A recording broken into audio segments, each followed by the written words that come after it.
Hello, friend, and welcome back to another edition of Bite-sized Kierkegaard. Today we're going through Fear and Trembling, which is a very famous work from Kierkegaard.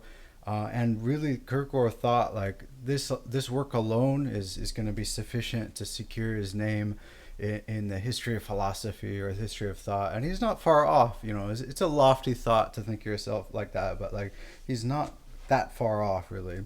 And basically what I'm basing this on, because we're going through all the Hong editions, is this Hong edition.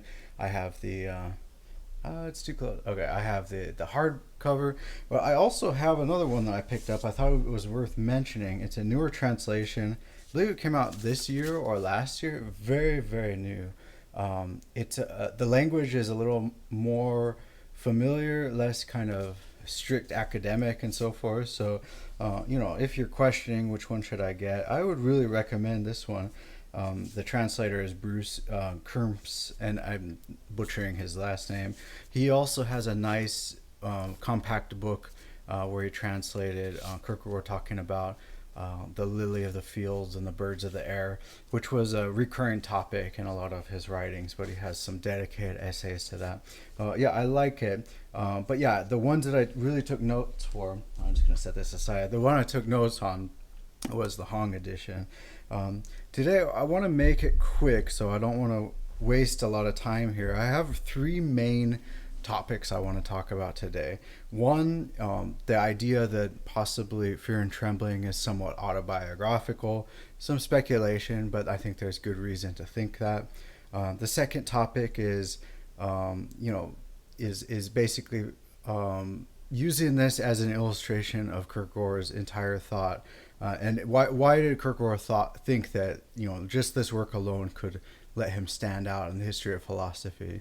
And does this really like capture the essence of his work too as a whole? He wrote a lot of stuff. He is a graphomaniac, what we call, but this one by itself can kind of illustrate what he's trying to get after. Is that true? I think it is. So we'll talk about that. And then the third one, which I've done before, but it's sort of more dialectic contrast. So this versus this versus this. I think that's a pretty nice way to to suss out some of the thought. So I'll just get right into it here with the more juicy speculative stuff. Is Fear and Trembling autobiographical? Possibly. Just like any one of his works, folks are tempted to sort of point at certain turns of phrases or things like that and say this must be Kierkegaard writing about himself. It's clear he really didn't want us to think that way. He was trying very hard to distance himself from a lot of these works, and he's actually said for posterity, when you reference these works, please say this book by the pseudonym and not by Kierkegaard. Folks aren't really in the habit of respecting that because it always goes back to Kierkegaard. But you have to understand, like, he's putting some distance. But even so, it seems clear. So the whole idea about this book is there's an idea of a massive sacrifice. The whole story of Abraham having to sacrifice Isaac, potentially, going up the mountain, having to sort of let go of it, and then that's all your joy in the world, and you just sacrifice it. Lots of folks have really seen the obvious parallel in Kierkegaard's life. Kierkegaard let go of his marriage with Regine Olsen. He broke off his engagement. We talked about this previously. If you want to refer to those old videos, but I won't harp on it too much. But Kierkegaard really thought, like, I'm going to have to sacrifice this if I want to dedicate myself to my writing. There's been some speculation, but this has been what it's been sort of understood to be, that Kierkegaard thought, like, I can either marry or I can dedicate myself and marry my writing in a way and have time to write all this out and get all this out there. And he felt a calling. He felt that was God's calling. And in his journals and everything, he's pretty boastful. He thinks that, this is the one, well, boastful in a way. He says, I'm physically messed up. I'm mentally depressed and everything, but this is my one thing. Like, I'm really good at writing. I'm really good at this. So I think this is the gift. I think this is what I'm supposed to do. So I need to, one interpretation is I need to sacrifice, that normal life, that happy married life with Regine, and sacrifice that for what God is calling me to do. That's the thought behind it. So it's the thought that, like, if there was one big, sacrifice in Abraham's life, it's pretty obvious. It's Isaac. If there's a big sacrifice in Kierkegaard's life, it's Regine, giving up Regine Olsen. So a little bit of a parallel there. That's my first topic out of the way here. The second one, why did Kierkegaard single this out, and why did he think, like, this is going to be sufficient? This is the book that's going to be translated into all these different languages. This is going to be sufficient. And is it like a nice summary of his thought? I think it is, but I don't. I think you have to understand a lot of background context and where he's coming from, but I think it's a nice, pretty succinct explanation. He's really moving against reason itself, basically going into the land of mysticism, what he calls faith, and he's saying to get to this point, it's something that can't be rationed about. And against the backdrop of all the Hegelian philosophy in the day, Hegel is the big thinker of the day. So, most people were reacting against Hegel, or for or against him. In order to actually say anything substantive in the day, everyone was reasoning, everyone was trying to outdo one another. He mentions, Kierkegaard mentions again and again, like, people are trying to go beyond Hegel. They're trying to go beyond. And in a sense, like, people are trying to, one up each other. And maybe are they trying to one up, like, Abraham? Can you go beyond Abraham? Go beyond that faith? And he's saying, I don't think so. I think you hit the limit here, and this is where reason leaves off, and we go into the realm of the paradox, because this is paradoxical. This doesn't make any sense. Why would God be asking you to sacrifice your only son and all this? So, anyway, that's a turn of phrase, which is not, there's some parallels later on, obviously, but yeah, you can figure that out for yourself. But yeah, I think it is a good encapsulation in a sense. And he talks about, in this book, he's talking about, this is where his famous leap of faith comes from. He's talking about the first and the second movements, which we'll talk about in this contrast. But reason versus faith, and contrasting the night of infinite resignation, which is that first movement, contrasting that with the night of faith, who makes the second movement.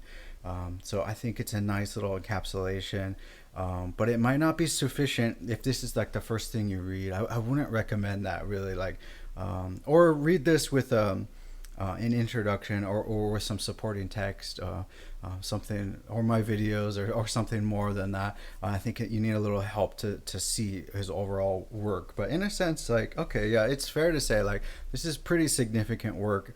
And fortunately for us, contrasted with a lot of his other writings, it's pretty short, actually.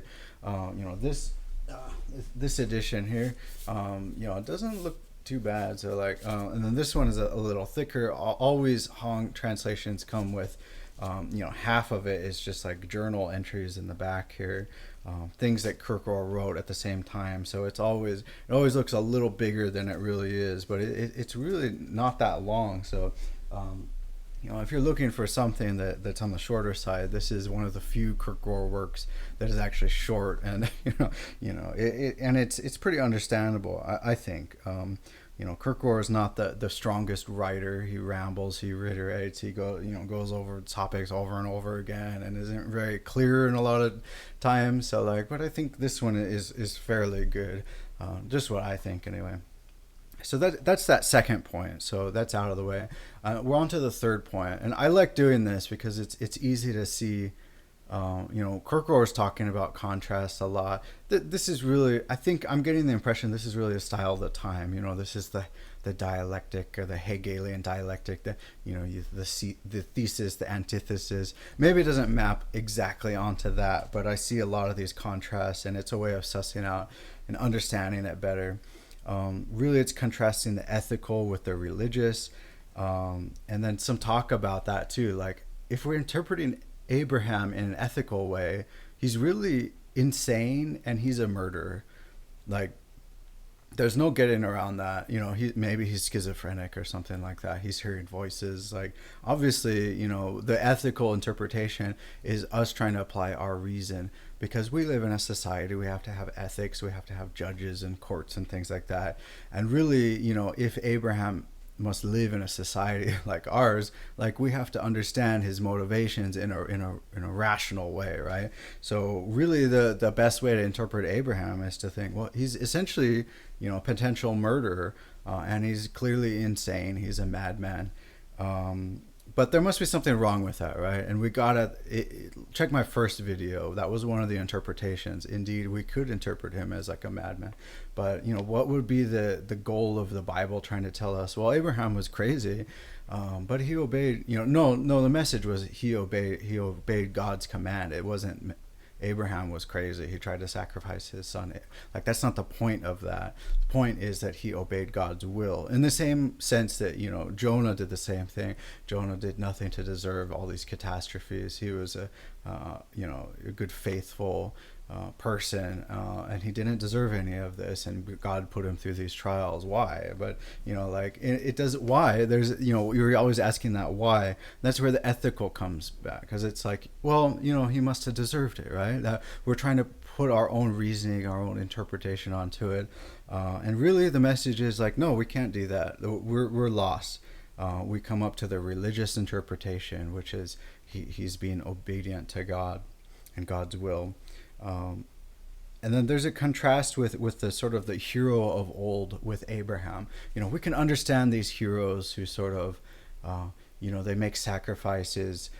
They abandon their family to serve the greater good in society. There's a lot of old myths and things like that, things that frankly go over my head. I don't have a good background in that, but Kierkegaard likes to reach back into the old myths and says, well, like, here's a hero of old, and here's why this hero is so different, because like, this hero is still operating in the ethical sphere, because we can understand, like, okay, maybe the hero has to abandon their family, but they're doing it for the greater good, for the society as a whole. So it's reasonable, it's rational, right? But really, what we're talking about with Abraham is something that goes outside of society's norms. And at that point, it's like, what are you supposed to do?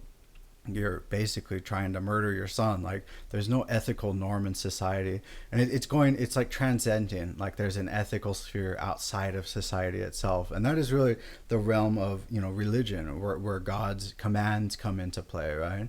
And that supersedes everything that goes out beyond it. And Kierkegaard is saying, like, there's nothing like that in the heroes of old. There's really nothing like that. There's people who abandon society and maybe help out their family, or vice versa. There's always a rational way to look at those stories. Not so with Abraham. So yeah, this author, the pseudonymous author, is going through Fear and Trembling, and it's just saying, like, I just don't understand Abraham. I can understand these crazy merman fantasies, and like these old fairy tales and things like that, and epics. Like, I can understand their motivations. I don't understand Abraham. It's beyond me. It goes past reason. I already talked a bit about the night of infinite resignation. This is the first movement, what we call the first movement. So I'll mention this at the same time. And I mentioned this in previous videos too, but this is sort of the, like, okay, maybe you start out life, you have all these hopes and aspirations. You come up to a point where you realize you can't do these things, or you give up. You realize, like, you hit a wall. And your response to that is you're just gonna give up. You're gonna resign yourself to life and just say, what happens. Maybe you're gonna give up those dreams of you're becoming an astronaut, all those things. Like, that's a little frivolous, but you get what I'm trying to say. Like, a night of infinite resignation is just saying, like, all these hopes and everything, I'm just giving up all of them, and I'm just gonna live sort of depressed in the world. It's kind of a sad way. This is really the move that the monks make, right? They give up all their worldly possessions. They give up all those aspirations to get rich and all that stuff, and they're resigning everything to God and saying, this is your will. Whatever your will is, I'm serving your will. I'm giving up my own stuff. I'm resigning all of my will and to your will, God. And Kierkegaard is saying, great. But I think Abraham's doing one up he's actually become the knight of faith. He's made the second movement because when he comes back, he's still able to live as a normal person in the world and take pleasure in the world and not be so jaded. And indeed, if you watch the first video, there was one interpretation where Abraham was really destroyed man and he wasn't able to take pleasure in life again because he thought, well, God might ask me to do this again. Like, I must always have to live in state of fear. It's like, I don't think so, right? The Bible wouldn't be telling you that. Like, when God tells you and commands you to do something, or God's will is to do something, your duty is to give up your pleasures in life, and you don't take pleasure in what you're eating, your food, your daily activities. Like, that would be a weird message for the Bible to be teaching. So indeed, we're thinking here that the knight of faith is the person who, yes, they make the first movement, they resign themselves to everything, but at the same time they come back into the world and they're able to, he says, he also mentions they're able to live and they're able to enjoy the world. And Kierkegaard also mentions, he contrasts one, the leap of faith is a famous phrase, but the leap of faith is really that first movement. It's the leap. You're making an unusual leap, you're suffering, maybe you're giving up things to the world. But the knight of faith is hard to recognize in the world because they blend into the world. They stop making the leap and they sort of turn into like a gallop or a normal walk-in. They're just walking like normal. I think I have a quote that I singled out for that. Let me see, because I like the imagery of that. Yeah, on page 92, the knight of faith changes the leap into a walking. And at that point, they just blend into the world, and they get to enjoy the world again, even though they've made that resignation. So it's quite a different thing happening here. I already mentioned this before, understanding versus a paradox. The world of understanding is like the world of science, the world of philosophy and everything like this. And this is where the pseudonymous author is coming from. It's like, I understand, I can understand these old myths and these old heroes. Like, I can apply my reasoning and I can understand that there's some ethics, some ethical lessons being taught here. They're making sacrifices in order to serve the greater good or something like that. But in this case, it's really a paradox because I don't, it's hard to see the lesson. It's like, Abraham's going to kill his son because God told him to. What? Like, there's nothing to understand there. It's a paradox. There's a limit of understanding. Understanding comes up to a certain point, and then you just let go, and that's the message. And this is why I was saying before that it was difficult for me before to see this, because like the world of apologetics, Christian apologetics, is applying reasoning, like saying, you can clearly see there's reasons for things in the world, and there's designs and things like that. This is going a different direction. This is going in the world of what's called fideism. Where it's just faith by itself. And there's an old phrase, I don't think I mentioned this before, that there's an old phrase by one of the old church fathers, I believe that because it is absurd, because this crazy thing happened, this guy came down and then sacrificed himself for us, for our sins. Like, no one would make that up. It's so crazy. It's such a unusual story. So I believe this because it's such an unusual story, because it's absurd, right? So lots of folks are not going to agree with that and they're going to be unhappy. But look up that phrase, I believe, because it was a credo absurdum, I think, or something like that, and you can find it. I want to say that the thinker I'm thinking of, but I know I'm going to get it wrong, but maybe Tertullian or something like that. Anyway, you look it up for yourself. I'll probably put a little note at the bottom here correcting myself. But yeah, understanding versus the paradox, which is also, it's reason versus faith. I think those things go together in the same way. And also at the end here too, kind of anticipating later philosophers like Wittgenstein, speaking versus silence. The world of understanding, we can speak, we can explain our arguments, we can understand why the heroes of old did something. We could say, oh, they're doing it for the greater good, they're doing it for these ethics, and let me enumerate the ways. Like, this may be surprising, this may be scary, but there's some reasoning that we can apply to this to understand it. Not so with this. There's no way to explain this. There's no way to explain the paradox. There's just a silence. And at one point, one of the problemas in this, there's one of these sections here, the problema 3. There's a question, is it ethically defensible to hide, for Abraham to hide his understanding from his family? And basically, it was saying like, yes, because there's just no way to explain it to your family. How are you going to explain this to your family? There's no way to say this. You can't speak about the paradox. Page 141. And then what I mentioned before, page 146. I can understand this merman tale. Can't really understand Abraham. Yeah. So, yeah, and a good contrast here between talking versus speaking. Abraham could talk all day long and maybe try to convince his family. He's not going to speak. He's not going to actually communicate his ideas. I mentioned Wittgenstein because Wittgenstein was definitely a reader of Kierkegaard, and at the end of his, I believe his Tractatus, his first work, he says, "Whereof one cannot speak, one must remain silent," saying, "Here's the limits of our understanding." And we can't really say anything past that. Like here's where philosophy goes up to, here's where philosophy stops, and there's a whole other realm here, and philosophy can't get to that. Yeah. So yeah, and that's called the linguistic term in philosophy. Unfortunately, it kind of resulted in a world where a lot of, at least for the academic philosophy, it turned into a focus on the meanings of words, which I think is good. Like our words should be clear and concise, but it became kind of like that navel gazing for its own sake. Let's talk about the meanings of the words and the linguistics and things like that. I think it missed something. It missed something of the heart of philosophy that Socrates was maybe thinking of way back in the day. Let's examine our life, that sort of thing. Practical matters like that, introspection.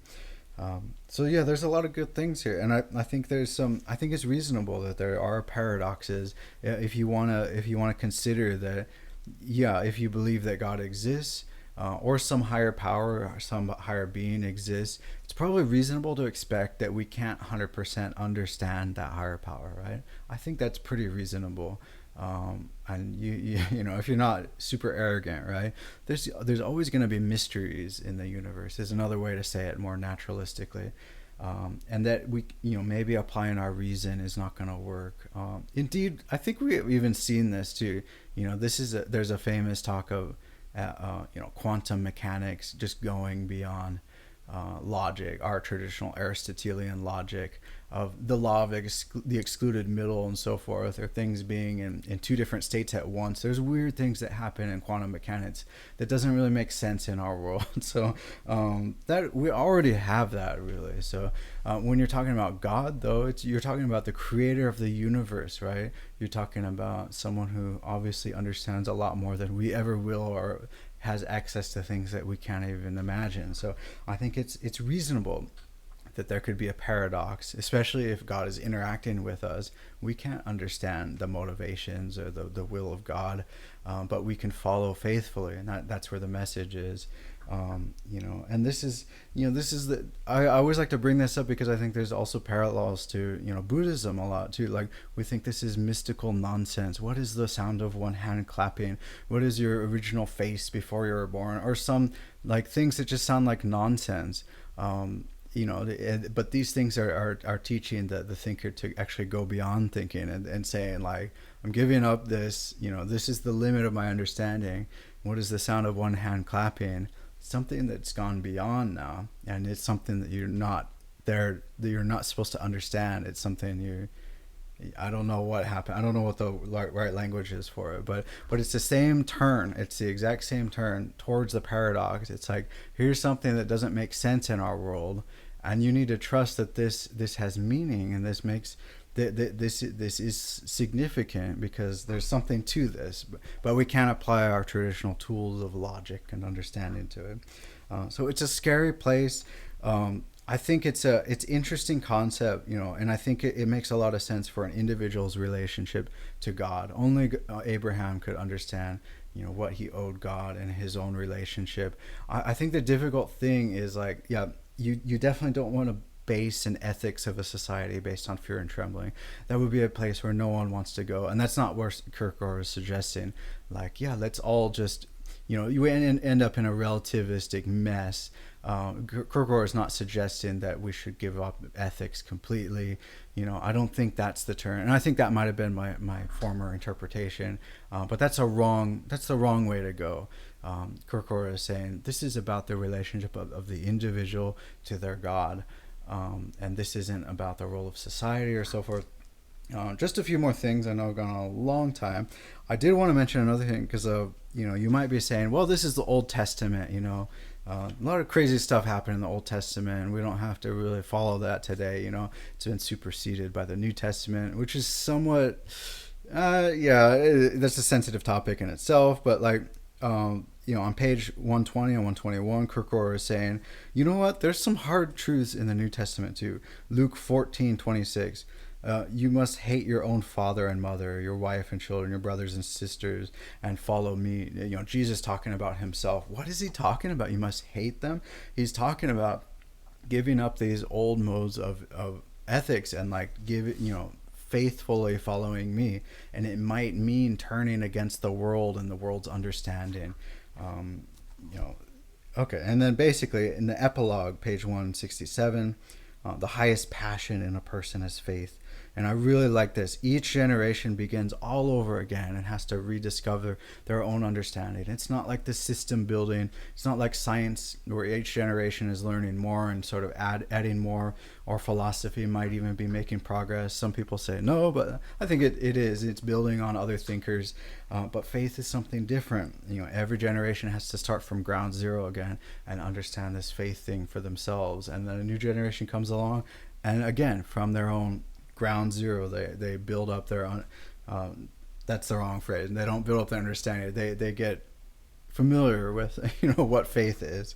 And then the task, there's a struggle in everyone's life, but everyone's life task, it's always adequate for a person's own lifetime. God isn't asking us any more than we're actually capable of, right? We may have difficult time trying to understand this faith, but it's adequate for our given lifetime, our different lifespans, and we all have different lifespans. Some of us have really long lives, some have short lives, but it's our task is our own task, and it's adequate for us. And then to leave off, faith is the highest passion in a person. No one goes further like those Hegelian philosophers trying to go further than Hegel, maybe trying to go further than Abraham. Can't do it. The faith is the highest. That's where you stop, and you can't one up Abraham. We're stuck there. You may like to think that, this crazy guy in the desert, thousands of years ago, and we've made progress. Science, philosophy. Kierkegaard is saying no. We haven't, we're still stuck with this, and this is very difficult, and we're and every generation has to figure this out for themselves all over again, which is possibly why we haven't made progress, because we can't really build upon that. Although I would have to somewhat disagree, because we can definitely see examples of people who say they have faith, and we can see the example they follow. In a sense, I think we can kind of build on their example, but to understand our own faith and our own relationship with God, I think we do have to build that from scratch. So that's our difficulty, but we have a lifetime to do it, and the lifetime is sufficient. So thank you for going through this. I'm looking at the time now. It's almost a half an hour, but we're done with Fear and Trembling. I don't know exactly which book is next, but please tune in for the next one. But I hope you got something out of this. I enjoyed this, and I enjoyed going through it again, and I think I got some more out of it this time. So I do recommend going through it. It's a fairly short book, like I said, so I think it in that way it's accessible, and I think it might be pretty thought-provoking. So and I hope you enjoy it if you give it a try. So thanks again for joining me, and I'll see you next time on Bite Size Kierkegaard. Thanks. See ya.